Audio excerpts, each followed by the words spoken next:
They're going. Picnics. Ants go to picnics. My grandmother says picnics at Riverdale Park. Today, my uncle take us. The free rides, free passes for rides. The roller coaster, the Dodger, free rides. Got passes from Carson's Hardware. Way to go! Can I bring my sister? Sure. My uncle says a man can take. My mom's making sandwiches when she knows how many are going. I'll go up and ask my mom if it's all right. I'll tell her Greenberg. And Sandy. I'll ask Sandy. I'll go get my sister. My uncle wants to leave as soon as he can, so hurry. Hey, everybody, I thought of something. Why don't you come to our place and telephone? We'll telephone instead of running. Great idea. Let's go. Thanks a lot, Larry. Hurry up. My folks always use the phone when they need it. It's faster. Sure beats running. Lisa, you go. I don't think Ellie can go today. Joe, you try. That's okay. Pa can go ahead of me. I'll call home. My mother doesn't like me to use other people's phones. You get my mother on the phone, and I'll tell you what to say. Oh, I remember. I hurt my finger. So do you want to try calling Sandy? I don't know how. I've never learned a phone. Me neither. Do you, Lisa? Come on, we can still make it if we run. That old phone isn't good for anything anyway. Look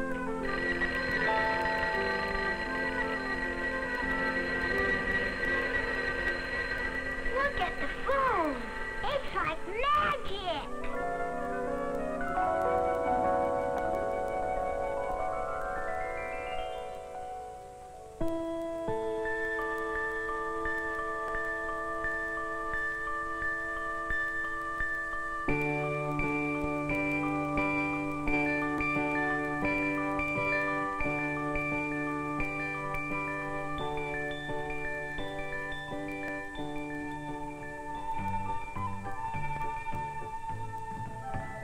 Voice where your friends can hear it. Put your voice in the phone, let the telephone steer it.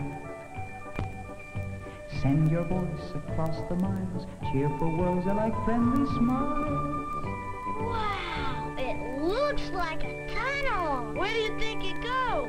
Who do you think is in there? Come on. Yeah. Give me a hand. Up to what?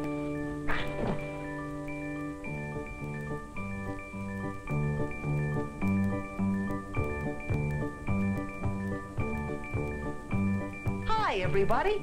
I'm Telly.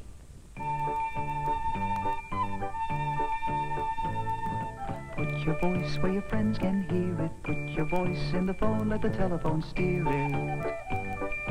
Send your voice across the miles. Cheerful words are like friendly smiles. Greet your pals in distant places. Pleasant voices, happy faces. Pleasant voices, happy faces. Let's fly. Follow me. Wow, we're flying. This is fun.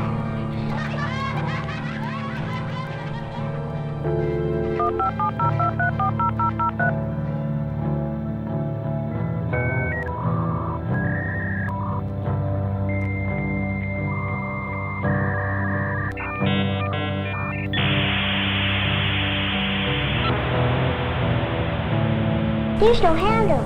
Wait a minute, folks. Here's my magic spell. Stand back, everybody. Franklin, Faraday, Watson, Bell. Open, Telezonia. Put us under your spell.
You know, sometimes when you're watching these old propaganda reels from the 50s and 60s, or 70s in this case, from Bell Labs or AT&T, whatever it was called then, I really wish I could hear the conversations that went down in the writing room when they were coming up with the idea for the next project.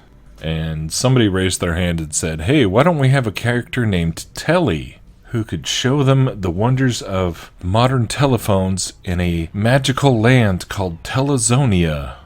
And he could open the portal to Telezonia by reciting this magical spell. And he could wear tights and a miniskirt that barely covers his crotch. Like, what in the actual freak, Bell Labs? I mean, it's kind of perfect because as far as archetypes go, prophetic archetypes, and the fact that it's from Bell Labs is even better. I mean, when you look in the history of Bell Labs and everything that they did, essentially to lay the groundwork for the creation of the internet, they basically were the part of the military-industrial complex like few other companies. You know, it's really hard to kind of even distinguish how much of it was a government operation and how much of it was a private corporation. They were the ones behind the Telstar satellite and I think Echo One. It's like basically the telecommunications arm of the U.S. military. But yeah, let's have this creepy groomer guy be like a Pied Piper to the children so that they go inside the phone and fly through the phone lines like some kind of psychedelic dream until they end up in Telezonia, this magical land of Telezonia, where a bunch of people in number costumes can sing songs to teach them about the telephone. This wonderful new technology. This should be parody, but it's real. And just such an amazing kind of reminder of like where things still were. I mean, did kids really not know how to use the phone in 1974? Probably not. But they definitely were still playing on the sidewalk and out and about. You know, this was the childhood that those of us who were born prior to the great digital revolution, you know, we did get to experience this. And even then it was being advertised as, oh, this wonderful new technology of convenience, you know, to save you the time and energy of running around town to tell your friends it's so much faster and easier to pick up the phone. But the idea was still that, like, it's going to make your life in the real world better and convenient. And, oh, we can, you know, we're going to go to the picnic and we're going to go to the fair or whatever they were going to do. And that's been sort of the same pitch that we've been given with each new successive wave of telecommunications technology as we progress through the internet age with email and Microsoft Windows and search engines and cell phones. Every time we were told that it was just going to make life so much more convenient and save you time. I remember in the 90s when they were telling us how, like, because of computers, everyone's going to work like 1 day a week, and then we'll just have all this free time. And I don't know how many people really believed it then, but in the span of our lifetimes, it's amazing. It's really hard to overemphasize just how radical a shift that we've experienced. When you compare 1974 to 1954, I mean, they had telephones, or even the 30s. It's like, wasn't really that much of a change in terms of kids were still playing outside and going to picnics and, you know, watching television shows, but the shift that has gone on since we got the internet has just been almost exponential. Which brings me kind of back to today, and the first set of clips I'm going to play is from an interview that somebody asked me about a couple days ago. This was on Redacted.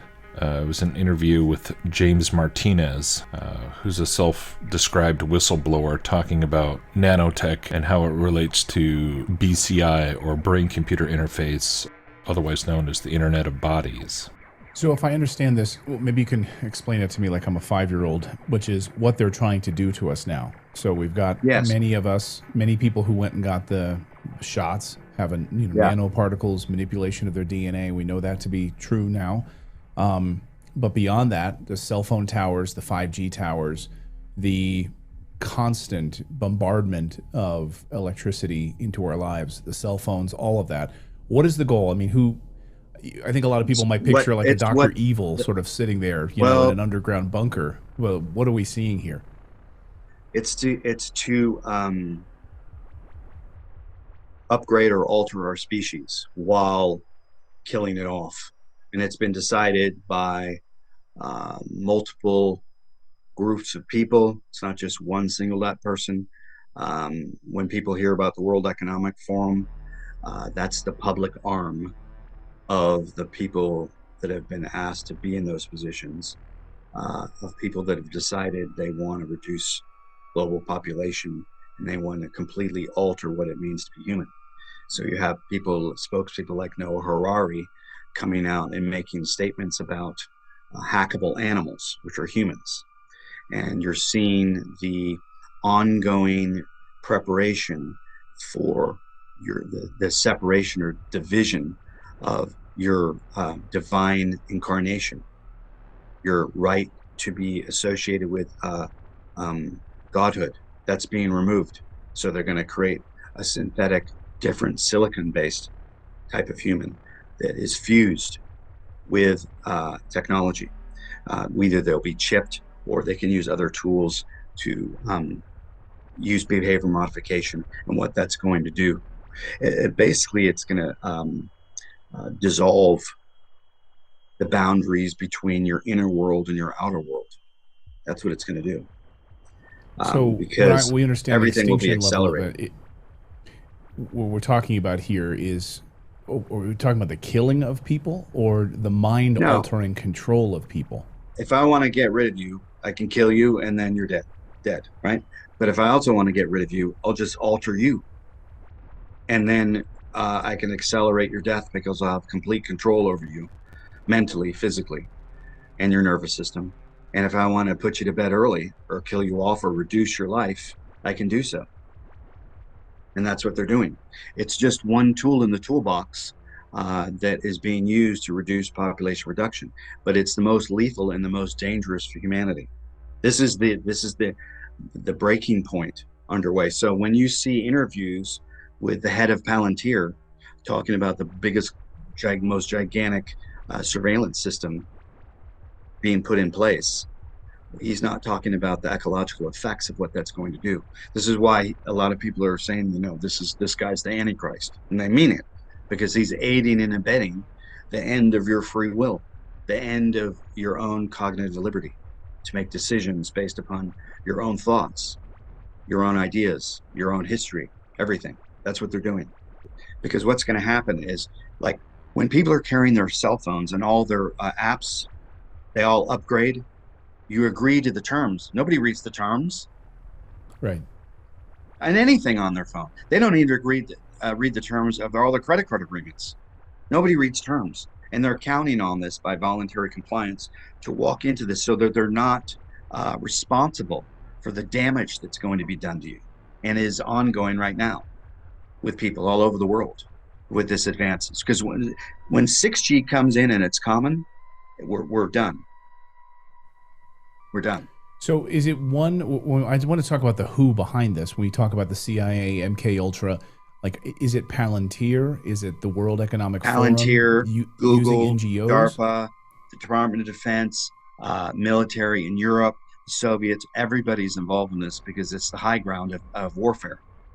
When people see war on TV, they think it's bombs and guns and guys going into buildings and tanks, and that's old. That's all totally obsolete. If you want to take over a country, it's much more sophisticated and easier ways of doing it. Take it over and then you run their minds. That's what you do. So in the United States, they've already used this type of technology in warfare. You talked about the United States and already being controlled in a lot of ways. You talked about a massive mental health crisis hitting the U.S., and that'll be manufactured. I was just having a conversation yesterday with someone who said the pharmacists couldn't believe the amount of just young children that are coming in and getting on antidepressants. The pharmacist is writing like a record amount of antidepressant medication. Is this tied together in any of this? Of course, because when that's synthesized with electromagnetic weapons, Wi-Fi, all the electricity that surrounds you in dense populated areas, that person's their nervous system's already been co-opted. So that's a symptom of their nervous being co-opted, that they're going in for depression because their biorhythms are already totally screwed up. A child born today, and we've seen pictures of this, they have a cell phone shoved in their mouth probably at 5 years old. That changes the entire relationship with the brain, the central nervous system, how they operate in their cognitive behavior, decision-making, all of that. You and I lived when there wasn't that. So we've seen the change happen. We're witness to it. They're not. So their central nervous system operates completely differently. Because you'll notice with a lot of young people, they have like zero attention. Zero. Right. Because they deal with the effect of instantaneousness 24 hours a day. They sleep with their phone, they walk with their phone, they cook with their phone, they do everything with their phone. And if you take it away from them, they go into withdrawal and they have like fits. Yeah. We've seen this behavior. So that all these little signs behaviorally are all knee deep embedded in the United States. We've got a tremendous fight ahead of us. This is the spiritual fight of all fights, is the takeover of the brain. It's always been the high ground. It's what Walter Boert, we knew back with Fletcher Prouty and all these guys, that this was the high ground. And it was Jose Delgado, the famous Princeton psychiatrist, I believe. He said that in the future there would be a psycho-civilized civilization. He was very public about it. And yeah, we're there. But this is the final aspect, because user will be interface and neural net sequencing in the brain will be controlled, and their intentions and decisions will be affected. It's kind of like Minority Report upgraded. It's deeply disturbing. So yeah, that was a pretty interesting interview, particularly what he was talking about with the younger generation now who's been raised with the iPhone in their mouth or whatever. And I was thinking about that in light of the Telezonia idea, Telezonia 2.0 or even 3.0. I don't know where we're at now. We've talked so much about generations now that are growing up that never knew a time before the internet, but it's crazy to think that the follow-up to that will be a generation who can't remember a time before AI. They'll have lived their entire lives with the ability to just talk to the computer and ask it questions, and the idea of just typing something into Google and getting a list of links will seem antiquated to them. That's pretty insane. And so yeah, I was looking into who this guy James Martinez is, and he's been around kind of a long time, at least 15 years, talking about the nano, and I don't know, the solutions that he talks about in that interview are kind of one-dimensional in the sense that he's talking about how we need to declare our independence in a legal framework now so that we don't get sucked into this. He doesn't know God. He's not a believer. He doesn't know Jesus. He's not looking at it from a biblical perspective. So, I don't know if he's like a spook or not, or what the deal is. But regardless of what you think about James Martinez, he mentions things like Jose Delgado and the work that he was doing back in the 60s and stuff. And yeah, I think anybody who's been looking into this long enough knows MKUltra, trying to hack humans, has been part of the agenda for a long, long time. Electronic mind control research is not new. A scientific milestone in this area came in the 1960s. When Dr. Jose Delgado demonstrated remote control over a charging bull. By connecting a radio antenna to electrodes inserted into the bull's brain, Delgado proved that the animal's aggressive impulses could be thwarted by electronically manipulating the bull's muscle reflexes. Do you realize the fantastic possibilities if from the outside we could modify the inside? Could we give messages to the inside? But the beauty is that now we are not using electrodes. In recent years, Delgado has shown that the behavior of monkeys can be altered using low-power, pulsating magnetic fields. But in these experiments, there were no antenna implants. Any function in the brain, emotions, intellect, personality, could be perhaps modified by this non-invasive technology. Delgado's research has so far been limited to animals. But in the Soviet Union, a radio frequency, or RF device, has been used for over 30 years to manipulate the moods of mental patients. It's called a LIDA machine.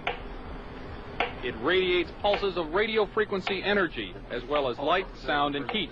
The pulse rate is in the extremely low frequency range, between 0 and 100 pulses per second.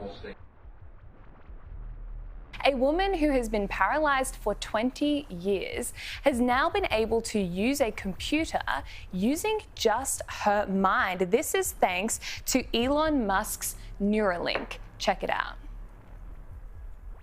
Imagine the joy of connecting with your loved ones, browsing the web, or even playing games using only your thoughts.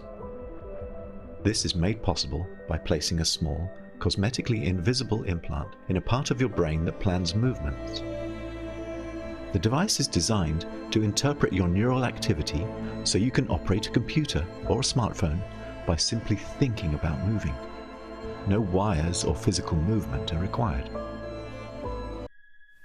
This is truly revolutionary for people who are paralyzed or quadriplegic like this woman. It is giving them new agency and freedom that they never thought they would get back. But there are also a range of other interesting implications from this technology. They think it can slow down degenerative brain disorders like motor neuron disease because it can stimulate brain reactions and connectivity between neurons that was previously lost.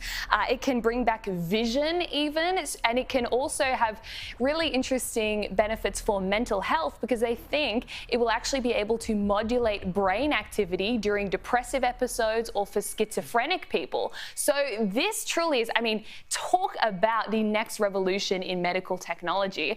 I'm super excited for this, and it sounds like they'll be commercially available in around 15 years so we can all get our implants. And really, once you understand the spiritual dimension to that, that's what occultism has been interested in for thousands of years, right? Satan is very good at hacking people. If you want to think of demonic possession and demonic oppression as hacking humans, well, he's known how to do that for a long time, and without even needing implants or some kind of antenna or whatever. And this is where it gets really tricky for us today, I think, because on the one hand, we have to take seriously the fact that they've been playing with these nanoparticles, self-assembling nanoparticles, magnetic nanoparticles, in all the different ways that they can be combined to create forms of nanocircuitry within the human body and respond to EMF and all this.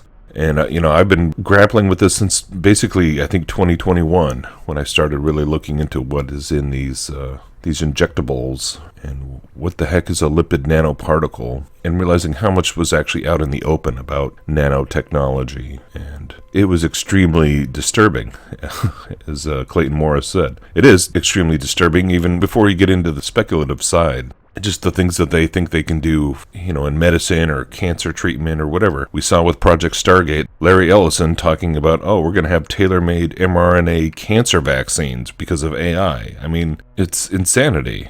So we can, again, cancer diagnosis using AI has the promise of just being a simple blood test.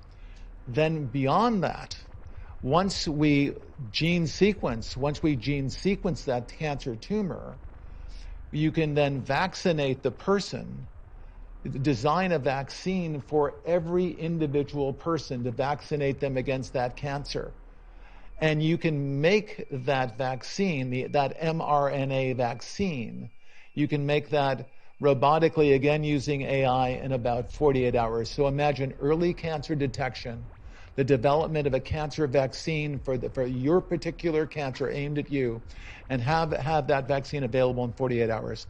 This is the promise of AI and the promise of the future. And speaking of Project Stargate, after I started working on this video, I saw an upload from one of my favorite researchers named Leonard Ulrich. I'm sure many of you are familiar with his work. Crazy to me to think that I started following his stuff over 10 years ago, at least. And he is what you would call a serious documentary maker and researcher, and someone who has a very proven track record over the years, and through COVID and all that. And so in his video New World Order Report, Trump's Big Beautiful Beast, he talks about the new documentary project he's been working on. And I thought, oh man, this fits perfectly into what I'm talking about in this video. So he gave me the thumbs up to share the trailer here. So I'm pretty excited for this to come out. I'm not sure when it's going to be finished, but here we go. President Trump's announcement of Operation Stargate is a continuation of the COVID-19 transhumanist program. In case you doubt this, here is just a taste as to where my next feature film is going. This is part of the trailer to Died Suddenly 2, Nano Sapiens. In late October of 2019, I was approached by leadership. There were 5 clients and there was a vendor in the room. The vendor was BioNTech. These are the notes that I took during the conversation of the meeting with the stakeholders. for the contact tracing application. It took the fabric of my reality and just roughed me. I mean, it just made me question everything. Government is going to grant themselves powers unilaterally to create greater control over American society and global society. COVID is critical because this is what convinces people to accept, to legitimize. Upload complete. Total biometric surveillance. It's always the data. It's the crack cocaine of Silicon Valley. We are already living inside the architecture of totalitarianism. We need not just to monitor people, we need to monitor what's happening under their skin. I know my husband is not vaccinating people and putting a microchip in their arm because that technology doesn't even exist and he's never uttered the words out of his mouth, so. Microchips and tracking devices are embedded in the vaccine. Is this accurate? We have 6 MAC addresses that are pulsing Bluetooth signals, and all we are is surrounded by tombstones. So can someone explain to me why we're getting EMF emissions off grave inside of a Faraday cage, please? So we've seen the reports of individuals having unlicensed MAC addresses post-vaccination. I've seen evidence of that myself. One of the requirements that it just changed the entire course of the conversation and frankly my life, that's when lipid nanos came into the conversation. These are not vaccines, these are not biological. As you go through the patent in section 219, it explains how they are self-assembled nanoparticles, and they're fully programmable. From a technical perspective, if I can retrieve data, I can send data. DARPA calls it transhumanism. I mean, can you hear what I just said and not want to just step away? Blood samples aren't supposed to have blinking lights, but there they are. They're little dots. They move across the slide and they're blinking. This was brain tissue that had been sitting in a jar of formalin for 6 months. Even if the body dies, they continue. Yes, apparently.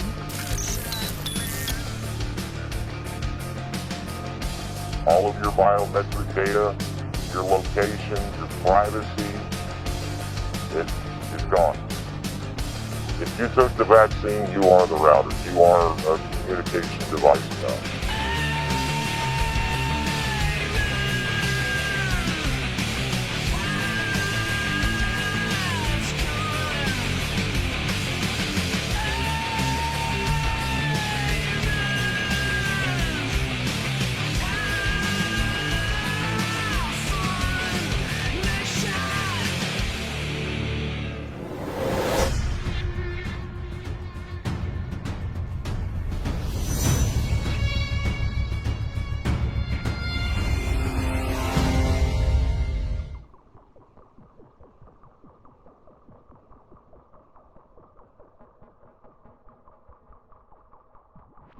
Aujourd'hui, au bout de ça, on parle de puces qu'on pourra s'implanter. Ce sera quand ça? Certainement dans les 10 années à venir. Et d'abord, on va les implanter dans nos vêtements, c'est-à-dire wearables, comme on le dit. Et après, on pourrait s'imaginer qu'on les implante dans nos cerveaux ou dans notre peau. Et à la fin, peut-être il y a une communication directe entre notre cerveau et le monde digital. Ce que nous voyons, c'est une sorte de fusion du monde physique, digital et biologique.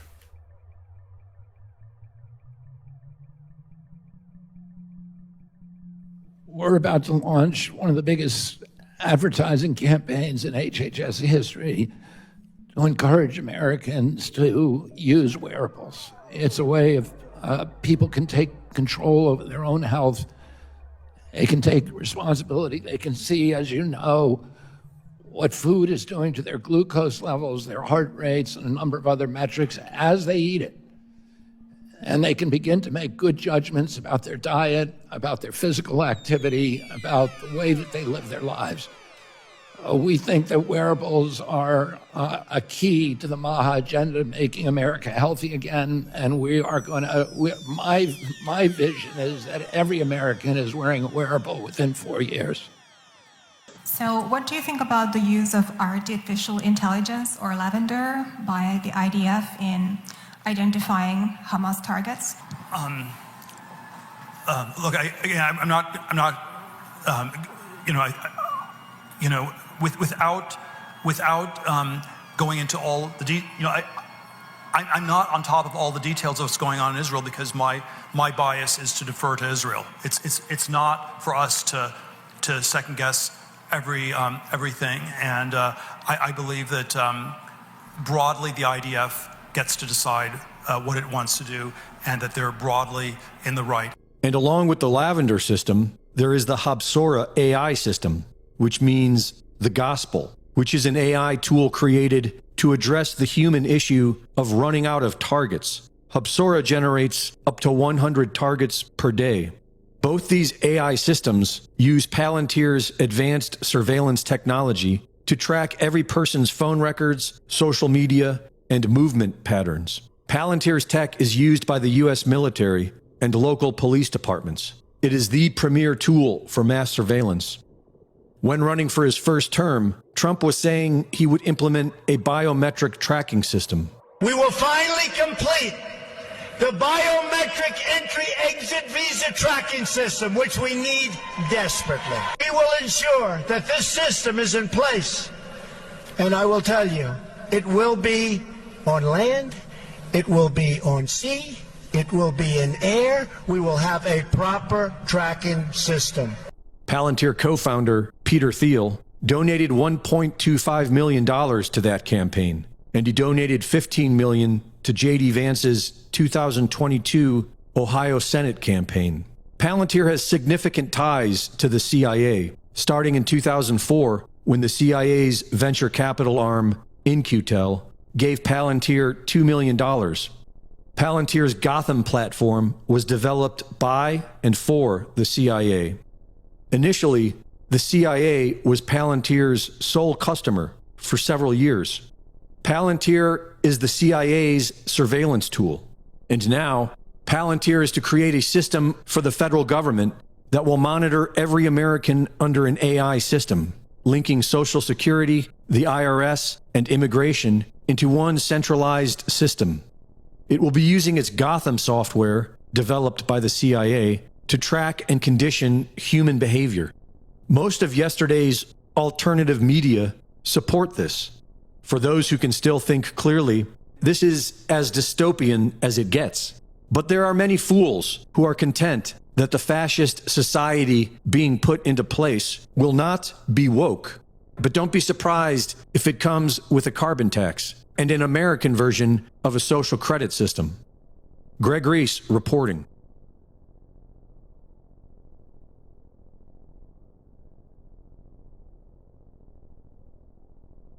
An American version of the digital social credit system. Funny how Telly never told us about that part. But then again, the more we've looked back over the various alleged scientific achievements and narratives fed to us by the government and science fiction writers throughout the 20th and 21st centuries, they actually have been saying it all along. Maybe that's the part that a lot of people just don't want to acknowledge. That this is the inevitable conclusion of exchanging the truth of the Bible for the dogmas of evolution. When you remove God from the equation, there is nothing left but some kind of dystopian society that can be rationalized quite easily and even celebrated as the dawn of a new golden age, a new era. And right now, companies like Neuralink are there to sell us on this idea of interacting with computers and the internet just using your thoughts. But as that guy being interviewed in the Nano Sapiens trailer says, that if you can receive data that way, then you can also broadcast it. It's two-way communication. And it does seem hard to avoid the conclusion that what was rolled out in 2020 was, at the very least, a beta test. And it's still very possible that we all have certain levels of unnatural EMF reactive materials in our bodies to some degree. It's amazing how through every stage to get to where we are today, every stage had to be sold and marketed and pitched So you have to ask yourself, why are they doing that now with brain-computer interface? Why are they trying to sell you if it's not part of the script? Because in many ways, yeah, it seems like it would make life a lot more convenient to not have to be tapping on a screen or a keyboard. It's a lot easier to just read the AI summary than to go click on all the links and do the research yourself. It's a lot easier to use ChatGPT. But studies have already shown like how people are already completely losing their ability to critically think right now. Essentially, the entire education system is now in a quandary as to what to do, now that students think it's no different than using a calculator to do math. And these phones are so cumbersome, right? Such a burden. We went from having to learn how to use the phone book and use the rotary dial and know how to call the operator for assistance, to not even knowing anyone's phone number anymore. There are no more payphones. But eventually, we become the payphone. But it's hard to deny that we are rapidly approaching the point where Telezonia becomes a prison that you cannot escape. And the magic of sending your voice across the phone lines actually does turn into real witchcraft of two-way communication, and one that you can't turn off and one that you can't get out of your head. And will people even want to at that point? When you think about how addicted to the phone people already are right now, when it still is something you can sit down and walk away from. But we already have the digital ID rolling out, and the airports are incorporating, biometric scanning. Australia and the UK are implementing age verification for the internet. I mean, it's happening very rapidly. And yet it's been building up for a very long time. And the delusion behind it has been out in the open. The transhumanist delusion has been out in the open for a long time.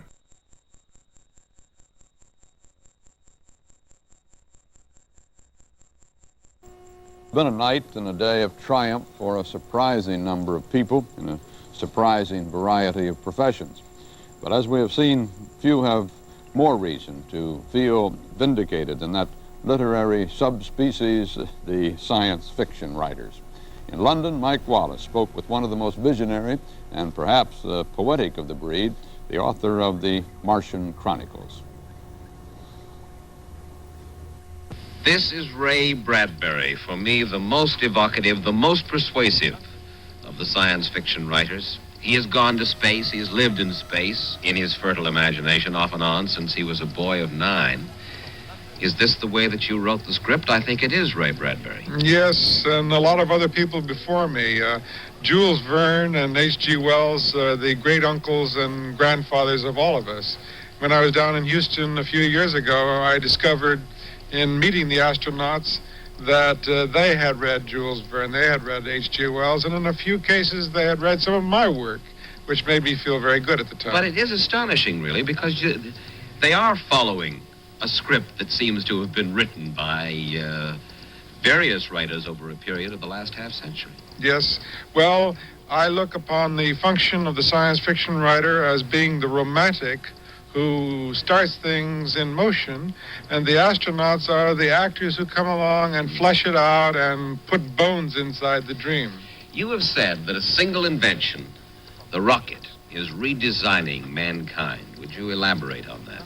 Well, it's redesigning us in the following ways. I'm willing to predict tonight that by the end of the century, our churches will be full again. That's redesigning mankind back in the direction of God again. Because of space travel? Because of space travel. Because when we move out into the mystery, when we move out into the loneliness of space, when we begin to discover we really are 3 billion lonely people on a small world, I think it's going to draw us much closer together.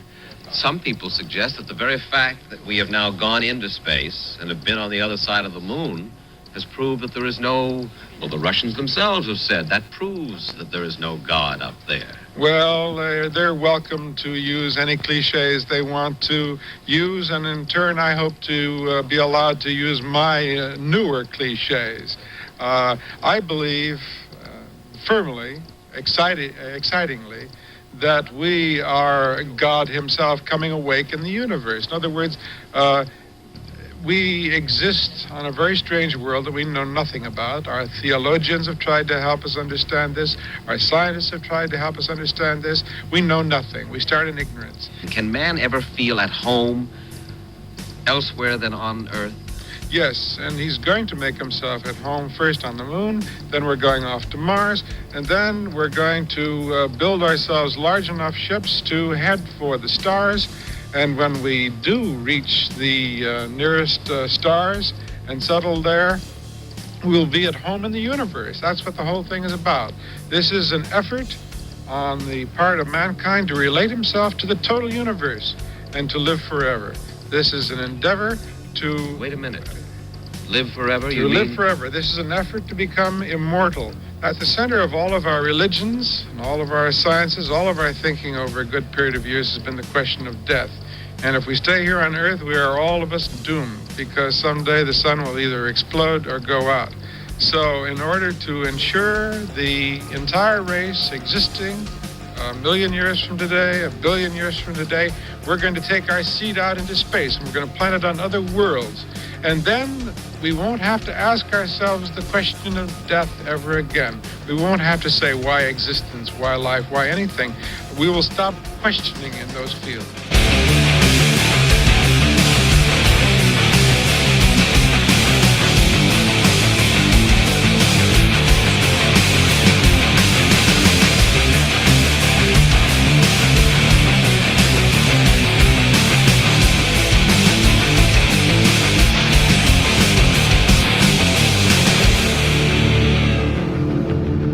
In this excellent article written by Whitney Webb, which I hope you will pause and read, Google and Oracle monitored millions of Americans who received the Operation Warp Speed injections through an incredibly precise, very active pharmacovigilance surveillance system.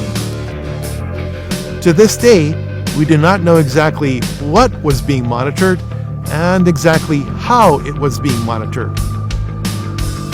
In April 2024, Oracle and Palantir joined forces to deliver mission-critical solutions to governments and businesses, according to this press release. Following the October 7, 2024 attack of Israel, Palantir led the way in using artificial intelligence to kill Palestinians far more efficiently than humans ever could. We should care about what is happening in Iran and Gaza, because the way of Gaza will be the way of the world.